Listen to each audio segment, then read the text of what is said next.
Hi ಎಲ್ರಿಗೂ ನಮಸ್ಕಾರ. Welcome back to Shalini Gowda Kannada vlogs. ಎಲ್ಲರೂ ಹೇಗಿದ್ದೀರಾ? ಎಲ್ಲರೂ ಚೆನ್ನಾಗಿದ್ದೀರಾ ಅಂತ ಅಂದ್ಕೊಂಡಿದ್ದೀನಿ. ನಾನು ಕೂಡ ಚೆನ್ನಾಗಿದ್ದೀನಿ. ಇನ್ನು ಇವತ್ತು ಡೀಪ್ ಕ್ಲೀನ್ ಮಾಡ್ತಾ ಇದ್ದೀನಿ ಕಿಚನ್ನ. ಮಿಕ್ಕಿದ ಕೆಲಸ ಎಲ್ಲ ಆಗಿತ್ತು. ಇನ್ನು ಕಿಚನ್ ಮತ್ತು ಹಾಲ್ ಒಂದಿತ್ತು. ಫಸ್ಟು ಕಿಚನ್ ಕ್ಲೀನ್ ಮಾಡ್ಕೊಂಡು ಬಿಡೋಣ ಅಂತ ಇವತ್ತು ನಾನು ಕಿಚನ್ ಕ್ಲೀನ್ ಮಾಡ್ಕೊತಾ ಇದ್ದೀನಿ.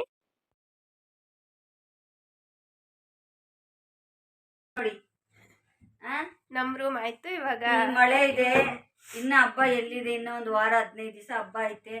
2 ವಾರದಿಂದ ಮಾಡ್ತಾನೆ ಇದೀವಿ, ಆಗ್ತಾನೆ ಇಲ್ಲ. ಏನ್ ಮಾಡೋದು ಹೇಳಿ? ಇವಾಗ ಇಲ್ಲಿ ಮಾಡ್ಕೊತಿದಾರಲ್ಲ, ಅದಕ್ಕೆ ನಾನು ಕಿಚನ್ ಮಾಡ್ಕೊಂಡ್ರೆ ಬೇಗ ಆಗುತ್ತೆ ಅಂತ ಇವರಿಬ್ರು ಇಲ್ಲಿ ಮಾಡ್ತಿದ್ದಾರೆ. ನನ್ನ ಮೈದ್ನ ಮತ್ತೆ ನಾನಿವಾಗ ಕಿಚನ್ನಲ್ಲಿ ಮಾಡಬೇಕು. ನೋಡಿ, ಸ್ವಲ್ಪ ಪಾತ್ರೆಗಳು ತಂದಿಟ್ಟಿದ್ದೀನಿ. ಇನ್ನೆಲ್ಲ ಮೇಲ್ಗಡೆ ಎಲ್ಲ ತೆಗಿಬೇಕು. ಇವಾಗ ಇದೆಲ್ಲ ಕ್ಲೀನ್ ಮಾಡಬೇಕು. ಮತ್ತು ಇದು ಎಲ್ಲ ಕ್ಲೀನ್ ಮಾಡಬೇಕು. ಮೇಲೆಲ್ಲ ಕ್ಲೀನ್ ಮಾಡ್ದು, ಇಲ್ಲೆಲ್ಲ ಕ್ಲೀನ್ ಮಾಡ್ಕೊಬೇಕು. ಇದು ಎಲ್ಲ ಕ್ಲೀನ್ ಮಾಡ್ಕೊಬೇಕು. ಇನ್ನು ಕೆಳಗಡೆ ಡೋರ್ಗಳು ಇದೆಲ್ಲ ಕ್ಲೀನ್ ಮಾಡಬೇಕು. ನೋಡಿದ್ರಲ್ಲ ಕಿಚನ್ ಹೇಗಿದೆ ಅಂತ. ನೋಡಿ ಹಾಗಿದೆ. ಇವಾಗ ಎಲ್ಲನೂ ಕ್ಲೀನ್ ಮಾಡ್ಕೋತೀನಿ. ಇನ್ನು ಸಾಂಗ್ ಎಲ್ಲ ಹಾಕ್ಕೊಂಡು ಕಿಚನ್ ಕ್ಲೀನ್ ಮಾಡ್ಕೊತಾ ಇದ್ದೆ. ಇನ್ನು ನನ್ನ ಮೈದ್ನ ನನ್ನ ಅತ್ತೆ ಇಬ್ಬರು ಸೇರಿಕೊಂಡು ವಾರ್ಡ್ರೋಬ್ ಕ್ಲೀನ್ ಮಾಡ್ತಾಯಿದ್ರು. ನಾನು ಈ ಕಡೆ ಕಿಚನ್ ಕ್ಲೀನ್ ಮಾಡ್ಕೊತಾ ಇದ್ದೆ. ಕಿಚನ್ ಕ್ಲೀನ್ ಮಾಡಬೇಕು ಅಂತಲೇ ನಾನು ಏನೂ ಕೂಡ ಜೋಡಿಸಿಟ್ಕೊಂಡಿರಲಿಲ್ಲ. ಎಲ್ಲ ಎಲ್ಲೆಲ್ಲಿ ಬೇಕೋ ಅಲ್ಲಲ್ಲಿ ಇಟ್ಬಿಟ್ಟಿದ್ದೆ. ಇನ್ನೆಲ್ಲ ಮತ್ತೆ ಅರೇಂಜ್ ಮಾಡಬೇಕಲ್ಲ, ಮತ್ತೆ ಯಾಕೆ ಜೋಡಿಸೋದು ಅಂತ ಎಲ್ಲ ಹಾಗೆ ಇಟ್ಟಿದ್ದೆ. ಇನ್ನು ಬಾಕ್ಸ್ಗಳೆಲ್ಲ ಜಾಸ್ತಿ ಇದ್ದಾವೆ. ಅದನ್ನೆಲ್ಲ ಎತ್ಬಿಟ್ಟು ಎಷ್ಟು ಬೇಕೋ ಅಷ್ಟು ಇಟ್ಕೊಳ್ಬೇಕು. ಇನ್ನು ಅದನ್ನೆಲ್ಲ ತೆಗೆದು ಎಲ್ಲ ತೊಳೆದು ಫಸ್ಟು ಬಾಕ್ಸ್ಗಳನ್ನೆಲ್ಲ ತೊಳ್ಕೊಂಡು ಹಾರಾಕ್ಬಿಟ್ರೆ ಸ್ವಲ್ಪ ಅದು ಒಣ್ಕೊಳೋ ಅಷ್ಟೊತ್ತಿಗೆ ಬೇರೆ ಕೆಲಸ ಮಾಡ್ಕೊಳ್ಬೋದು ಅಂತ ಇವಾಗೆಲ್ಲ ಪ್ಲಾಸ್ಟಿಕ್ ಐಟಮ್ಸು ತೊಳ್ಕೊತಾ ಇದ್ದೀನಿ. ಇದೆಲ್ಲ ನಾವು ಐಸ್ ಕ್ರೀಮ್ ಎಲ್ಲ ತಿಂದಿರ್ತೀವಲ್ಲ, ಜಾಸ್ತಿ ಆ ಬಾಕ್ಸ್ಗಳೇ ಇರುತ್ತೆ. ತಿನ್ನೋದು, ತೊಳೆಯೋದು, ಮತ್ತೆ ಎತ್ತಿಡೋದು. ಎಲ್ಲ ಇಂಡಿಯನ್ ಪೀಪಲ್ಸು ಹೀಗೆ ಇರ್ತೀವಿ. ಏನೇ ಬಾಕ್ಸ್ ಬಂದ್ರೂ ಎಲ್ಲ ತೊಳೆದು ಎತ್ತಿಟ್ಕೊಬಿಡ್ತೀವಿ. ಆಮೇಲೆ ನೋಡಿದ್ರೆ ಅಯ್ಯೋ ಇಷ್ಟೊಂದು ಬಾಕ್ಸಾ ಅಂತ ಅನಿಸುತ್ತೆ. ಆಮೇಲೆ ಎಲ್ಲನೂ ಎತ್ತಿಡಬೇಕು. ಇನ್ನು ಬಾಕ್ಸ್ಗಳಲ್ಲಿ ಇದ್ದಿದ್ದೆಲ್ಲನೂ ಸಹ ಇವಾಗ ಎಲ್ಲ ಪ್ಲೇಟಿಗೆ ಮತ್ತು ಏನೇನು ಕಟ್ಟಿಡಬೇಕು ಎಲ್ಲ ಕಟ್ಟಿಟ್ಬಿಟ್ಟಿದ್ದೀನಿ. ಇದನ್ನೆಲ್ಲ ತೊಳ್ಯಕ್ಕೆ ಹಾಕ್ಕೊಂಡಿದ್ದೀನಿ ಇವಾಗ. ಇನ್ನು ಅದು ನೀರು ಎಲ್ಲ ಇಳ್ಕೊಳ್ಳೋ ಅಷ್ಟೊತ್ತಿಗೆ ಇದನ್ನು ತೊಳೆದಿಟ್ಟಿದ್ರೆ ಇದು ನೀರು ಇಳ್ಕೊಳುತ್ತೆ. ಅಷ್ಟೊತ್ತಿಗೆ ನಾನು ಎಲ್ಲನೂ ಒರೆಸ್ಕೊಬಿಡೋಣ ಅಂತ ಒರೆಸ್ಕೋತಾ ಇದ್ದೀನಿ. ನನಗೆ ಈ ಥರ ಇಂಟೀರಿಯರ್ ಅಂದರೆ ತುಂಬ ಇಷ್ಟ. ಆದರೆ ಈ ಥರ ಇಂಟೀರಿಯರ್ ಇದ್ದರೆ ಕ್ಲೀನ್ ಮಾಡೋಕ್ಕೆ ತುಂಬಾ ಕಷ್ಟ. ನೋಡಿ, ಸ್ವಲ್ಪನೇ ಎಷ್ಟು ಇದಾಗಿ ಕ್ಲೀನ್ ಮಾಡಬೇಕು. ಆ ಕಡೆ ಈ ಕಡೆ ಎಲ್ಲ ಬಟ್ಟೆ ಎಲ್ಲ ಸಿಗಾಕ್ಕೊಂಡ್ಬಿಡುತ್ತೆ. ನೀಟಾಗಿ ನೋಡಿ ಕ್ಲೀನ್ ಮಾಡ್ಕೋಬೇಕು. ಇನ್ನು ಕೆಳಗಡೆ ರೋ ಅಂತೂ ಒಳಗಡೆ ಕೈಯೇ ಹೋಗೋದಿಲ್ಲ, ಆ ಥರ ಇರುತ್ತೆ. ಆದ್ರೂ ಸ್ವಲ್ಪನಾದರೂ ಕ್ಲೀನ್ ಮಾಡ್ಕೊಳ್ಬೇಕಲ್ಲ, ಅದಕ್ಕೆ ಫುಲ್ಲು ಎಲ್ಲ ಆಚೆಗೆ ತೆಗೆದು ನೀಟಾಗಿ ಎಲ್ಲ ಕ್ಲೀನ್ ಮಾಡ್ಕೊತಾ ಇದ್ದೀನಿ. ನೋಡಿ, ಇದು ಕೆಳಗಡೆದು ಎಷ್ಟು ಕಷ್ಟ ಒರೆಸ್ಕೊಳಕ್ಕೆ, ಎಷ್ಟು ದೂರ ಇರುತ್ತೆ. ಇನ್ನು ಇದನ್ನು ತೆಗೆದು ಆಚೆನೂ ಇಟ್ಕೊಂಡು ತೊಳ್ಕೊಳಕ್ಕಾಗಲ್ಲ. ಈ ಥರ ಇದ್ದರೆ ತುಂಬ ಕಷ್ಟ ಆಗುತ್ತೆ ತೊಳ್ಕೊಳಕ್ಕೆ. ಆದ್ರೂ ಎಲ್ಲ ನೀಟಾಗಿ ಕ್ಲೀನ್ ಮಾಡ್ಕೊತಾ ಇದ್ದೀನಿ. ಇನ್ನು ನಾನು ಯಾವಾಗೂ ಕ್ಲೀನ್ ಮಾಡ್ಕೋತಾ ಇರ್ತೀನಿ ಇದನ್ನು. ಈ ಥರ ಕ್ಲೀನ್ ಮಾಡಿಕೊಂಡ್ರೆ ಸ್ವಲ್ಪ ಚೆನ್ನಾಗಿರುತ್ತೆ. ಇನ್ನು ಇದೆಲ್ಲ ಕ್ಲೀನ್ ಮಾಡ್ಕೊಂಡ್ಮೇಲೆ ಅದಷ್ಟೊತ್ತಿಗೆ ಅದೆಲ್ಲ ಒಣಕೊಂಡಿತ್ತು. ಇನ್ನು ಇದೆಲ್ಲ ಒಣಕೊಂಡ್ಮೇಲೆ ಮತ್ತೆ ಒಂದು ಡ್ರೈ ಕ್ಲಾತಲ್ಲಿ ಒರೆಸ್ಕೊಳ್ಬೇಕು. ರೇಷನ್ ಹಾಕ್ತೀವಿ ಅಂದರೆ ಅದು ವೆಟ್ ಇರಬಾರ್ದಲ್ಲ, ಅದಕ್ಕೋಸ್ಕರ ಮತ್ತೆ ಡ್ರೈ ಕ್ಲಾತಲ್ಲಿ ಒರೆಸ್ಕೊಂಡ್ರೆ ಆವಾಗ ಫುಲ್ ಡ್ರೈ ಆಗಿರುತ್ತೆ. ಇನ್ನೆಲ್ಲ ನೀಟಾಗಿ ಒರೆಸ್ಕೊಂಡೆ. ಇವಾಗ ಏನೆಲ್ಲ ಎತ್ತಿಟ್ಕೊಂಡಿದ್ನಲ್ವ ರೇಷನ್ನು, ಅದನ್ನೆಲ್ಲ ಇವಾಗ ತುಂಬಿಸಿಟ್ಕೊತಾ ಇದ್ದೀನಿ. ಎಷ್ಟೆಷ್ಟಿದೆಯೋ ಅಷ್ಟಷ್ಟೇ ತುಂಬಿಸ್ಕೊತಾ ಇದ್ದೀನಿ. ಇನ್ನು ವರಮಹಾಲಕ್ಷ್ಮಿಗೆ ಅಂತ ಮತ್ತೆ ರೇಷನ್ ತರಬೇಕಲ್ಲ, ಆವಾಗ ತುಂಬಿಸಿಟ್ಕೋತೀನಿ. ಇನ್ನು ಇವಾಗ ಎಷ್ಟಿದೆಯೋ ಅಷ್ಟನ್ನ ತುಂಬಿಸಿ ಎಲ್ಲನೂ ನೀಟಾಗಿ ಜೋಡಿಸ್ಕೊಳ್ಬೇಕು.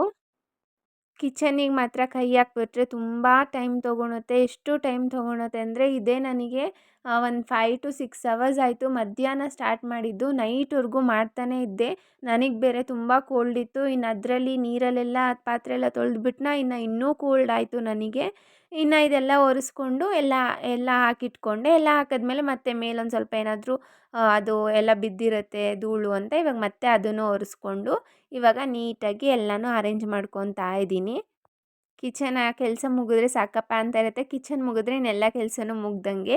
ಇನ್ನು ಎಲ್ಲ ನೀಟಾಗಿ ಜೋಡಿಸಿಟ್ಕೋತಾ ಇದ್ದೀನಿ. ನೋಡಿ, ಆ ಥರ ಕಿಚನ್ನ ಈ ಥರ ಮಾಡಿದ್ದೀನಿ.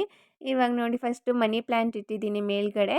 ಈ ರೋ ಅಲ್ಲಿ ಕ್ಲೀನಾಗಿ ಎಲ್ಲ ಜೋಡಿಸ್ಕೊಂಡು ಒಂದು ಮನಿ ಪ್ಲ್ಯಾಂಟ್ನ ಮೇಲಿಟ್ಕೊಂಡಿದ್ದೀನಿ. ಇನ್ನು ಮಿಕ್ಕಿದ್ದೆಲ್ಲ ಕೆಳಗಡೆ ಕ್ಲೀನಾಗಿ ಅರೇಂಜ್ ಮಾಡ್ಕೊಂಡಿದ್ದೀನಿ. ಇನ್ನು ಅದ್ರ ಪಕ್ಕದಲ್ಲೇ ಈ ಸ್ಟ್ಯಾಂಡ್ ಒಂದು ತರಿಸ್ಕೊಂಡಿದ್ದೆ.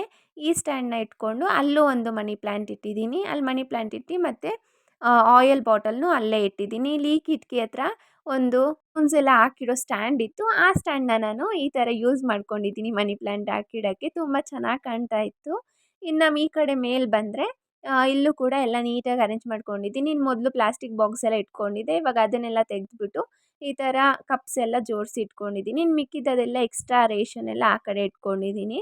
ಇನ್ನು ಕೆಳಗಡೆ 2 ಕುಕ್ಕರು ಮತ್ತು ಒಂದು ಮಿಕ್ಸಿ ಜಾರನ್ನ ಇಟ್ಕೊಂಡಿದ್ದೀನಿ. ಇನ್ನು ಈ ಕಡೆ ಬಂದರೆ ಈ ಕಡೆ ಬಾಕ್ಸ್ಗಳು ಜೋಡಿಸ್ಕೊಂಡಿದ್ದೆ, ಅದೆಲ್ಲ ಈ ಕಡೆ ಇತ್ತು. ಈ ಕಡೆ ಇದ್ದಿದ್ದೆಲ್ಲ ಆ ಕಡೆ ಕಬೋರ್ಡಿಗೆ ಶಿಫ್ಟ್ ಮಾಡಿದೆ. ಇನ್ನು ಕೆಳಗಡೆ ಕಬೋರ್ಡ್ ಕೂಡ ಜೋಡಿಸ್ಕೊಂಡಿದ್ದೀನಿ ಈ ಥರ. ಇನ್ನು ಇಲ್ಲಿ ಸ್ಪೂನ್ಸ್ ಎಲ್ಲ ಇತ್ತು. ಈ ಸ್ಪೂನ್ಸ್ ಎಲ್ಲ ಮೇಲ್ಗಡೆ ಇಟ್ಕೊಂಡು ಇವಾಗಿಲ್ಲಿ ಚಿಕ್ಕ ಚಿಕ್ಕ ಕಪ್ಗಳು, ಲೋಟಗಳೆಲ್ಲ ಇಟ್ಕೊಂಡಿದ್ದೀನಿ. ಇನ್ನು ಕೆಳಗಡೆ ಚಿಕ್ಕ ಚಿಕ್ಕ ತಟ್ಟೆಗಳು ಮತ್ತು ದೊಡ್ಡ ದೊಡ್ಡ ಲೋಟಗಳೆಲ್ಲ ಇಟ್ಕೊಂಡಿದ್ದೀನಿ. ಇನ್ನು ಈ ಕಡೆ ಬಂದು ಪಾತ್ರೆಗಳೆಲ್ಲ ಮತ್ತೆ ಜೋಡಿಸ್ಕೊಂಡಿದ್ದೀನಿ. ಇನ್ನು ಪಕ್ಕದ ಕಬೋರ್ಡು ಕೂಡ ನೀಟಾಗಿ ಜೋಡಿಸೆತ್ತಿಟ್ಕೊಂಡಿದ್ದೀನಿ. ಇಲ್ಲೆಲ್ಲ ಎಕ್ಸ್ಟ್ರಾ ರೇಷನ್ ಎಲ್ಲ ಇರುತ್ತಲ್ವ, ಸೊ ಅದನ್ನೆಲ್ಲ ಅಲ್ಲಿ ಇಟ್ಕೊಂಡಿದ್ದೀನಿ. ಇನ್ನು ಈ ಕಡೆ ಕಬೋರ್ಡಲ್ಲಿ ಅಕ್ಕಿ ಎಲ್ಲ ಇಡ್ತೀನಲ್ಲ, ಆ ಡಬ್ಬ ಇಟ್ಕೊಂಡಿದ್ದೀನಿ. ಒಂದು ರೇಷನ್ ಅಕ್ಕಿ, ಒಂದು ನಾರ್ಮಲ್ ಅಕ್ಕಿ.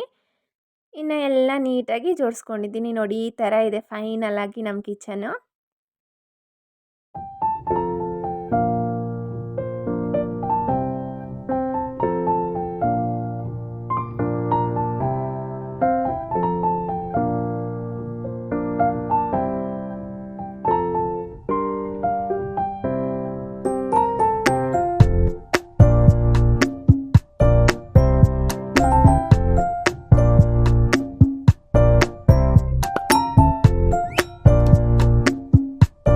ನಿಮಗೆಲ್ಲ ಹೇಗೆ ಅನಿಸ್ತು ನಮ್ಮ ಕಿಚನ್ ಟೂರು ಕಮೆಂಟ್ ಮಾಡಿ.